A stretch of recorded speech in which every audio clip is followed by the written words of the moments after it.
ሄኖክ ምን ለማድረግ እየሞከርክ ነው? ባለትዳር እንደሆንኩ ታውቃለህ። መነጋገር ያለብን አይመስልህም? ምን ለመለወጥ የተሰበረን ነገር መልሶ ለመጠገን መሞከር ይበልጥ ችግሩን ያብሰዋል። በግልጽ እንድትነግረኝ እፈልጋለሁ። አቤል ከኔ ጋር መኖር አትፈልግም?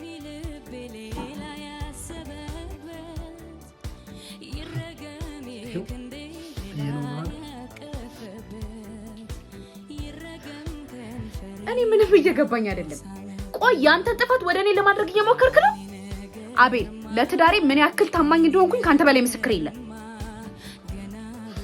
ልክ ነሽ፣ እኔ ምስክርሽ ነኝ። አንተ ግን ከሌላ ሴት ጋር እንደፈለግ ቅርታ ስራ አለብኝ። ደህና አቤል ስራ ቢደርሳል መነጋገር አለብን።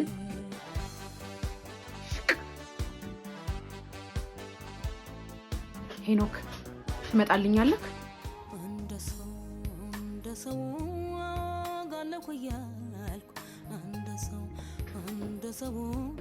ኦ ሶሪ ይቅርታ ቃል እንዳለሽ አላወኩም ነበር።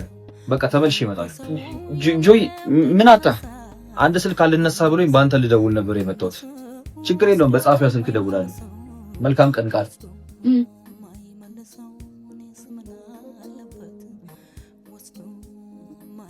እምቢያሽኝ እንጂ የሆነ ዘና የሚያደርግሽ ቦታ ብንሄዳችሁ ነበር። ግዴለኝ ሄኒ፣ እዚሁ ብሆን ይሻለኛል። ሄኒ በጣም ከብዶኛል። አይዞሽ ቃል፣ ሁሉ ነገር ጥሩ ይሆናል። ይገርማል። እስቲ ልሽቱሽ ምርጫሽ ነው የኔ ምርጫ። ሄኖክ ምን ለማድረግ እየሞከርክ ነው? ባለትዳር እንደሆንኩ ታውቃለህ። እንደውም ከዚህ በኋላ መገናኘት የለብንም። መሄድ አለብኝ። ኦርሴስ ማለት በቃ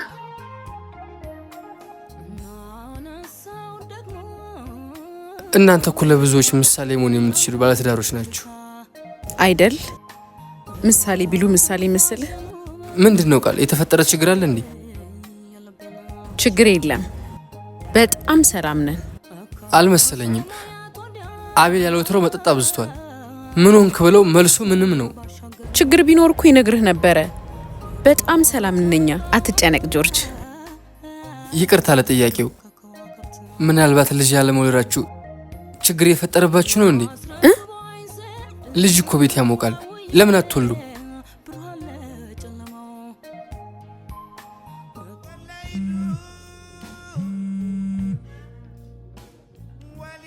ለምን አታነሹ? አይ ተው፣ ከስራ ቦታ ነው። ለምን ስራ አልገባሽም እንዴ ነው? አንተ ግን ምን ነው እንደዚህ ጣለጣል ያደረገ? የኔ ቆንጆ ስራ ቢዚ እንደሆንኩ ታውቂያለሽ። በዛ ላይ ደግሞ እስኪ ትንሽ ናፍቄም ብዬ እናው ናፈኩ ማለት ነው።